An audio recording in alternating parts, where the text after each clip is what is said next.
What's going on, everybody? Jason here. I figured I'd do a quick product review on the overflow box I got before I set up my sump.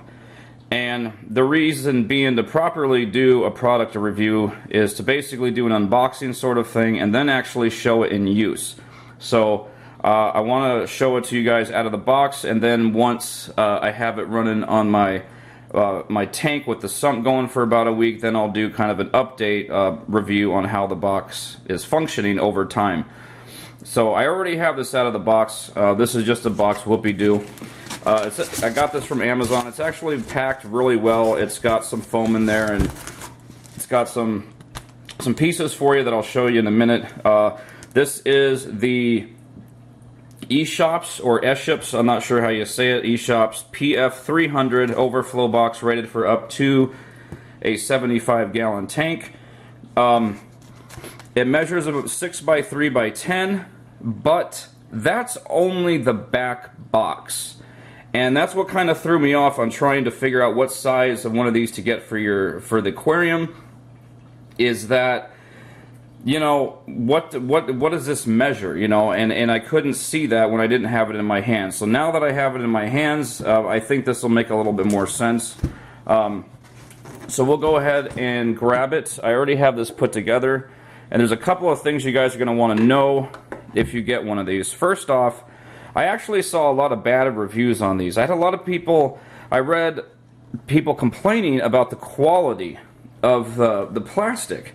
And I don't know what the heck their problem is, because this thing is thick and solid. I have zero complaints about this, except for one.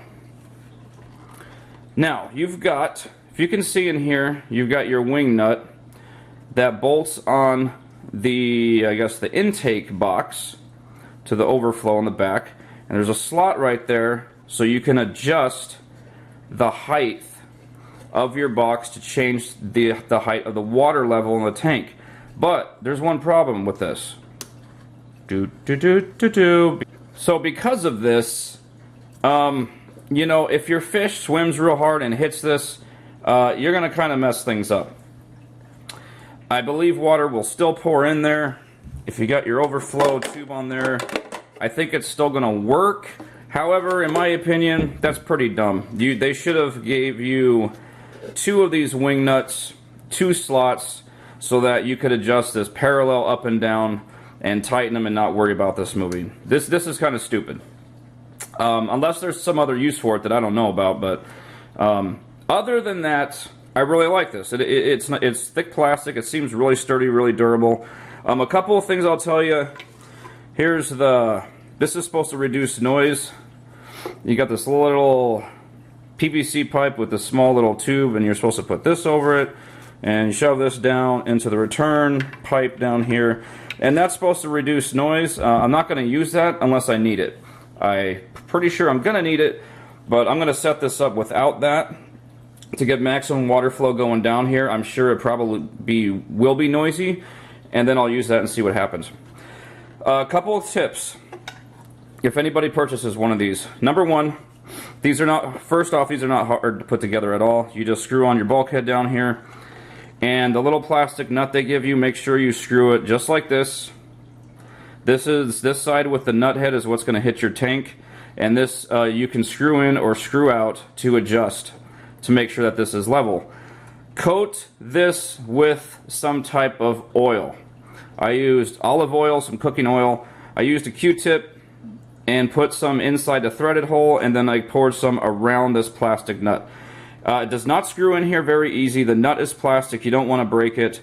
And for future adjustments, you want to make sure this screws in and out very well. So coat the inside and outside of this with oil. I highly recommend that. So here's the pipe that goes along with it. This is stiff. Really hard, pretty, I mean, I think it's good quality. So about the measurements on this, the box said that it measured 6 by 3 by 10 inches. Now that is correct, but that is only for this back box, okay? You got about, well actually that's 9 inches, but including the bulkhead, you're actually looking at 11 inches. 9 just the box. And then you got 3 inches thick, 6 inches wide. So with this box, you're going to want about 4 inches between your tank and your wall. So this box will fit comfortably. The black box is 6 by 6 by 2.5. Alright, I'm going to go take this over to the sink and see if we can't get this thing running.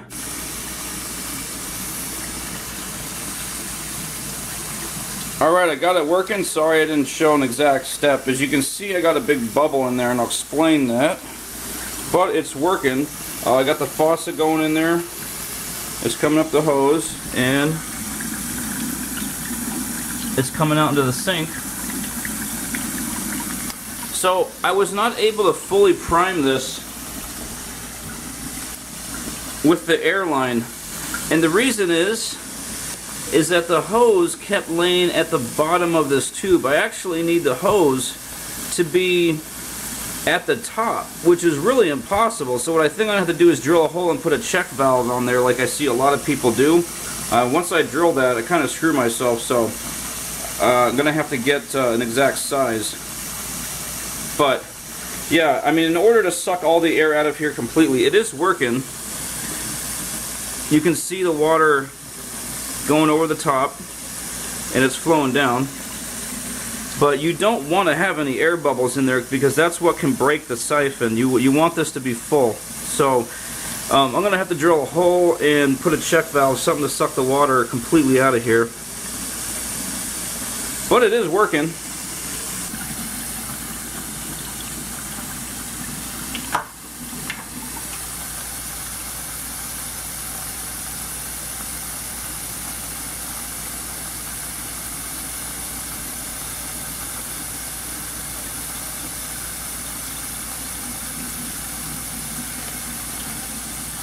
That did seem to quiet it a bit, but that did raise the water level in there quite a bit.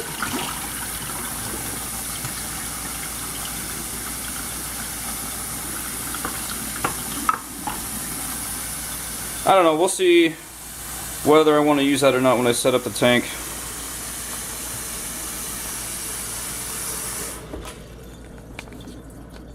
So let's see, I turn it off.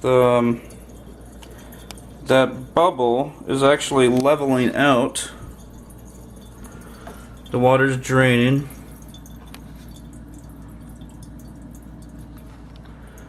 And the tube kept its siphon in there. It didn't break it.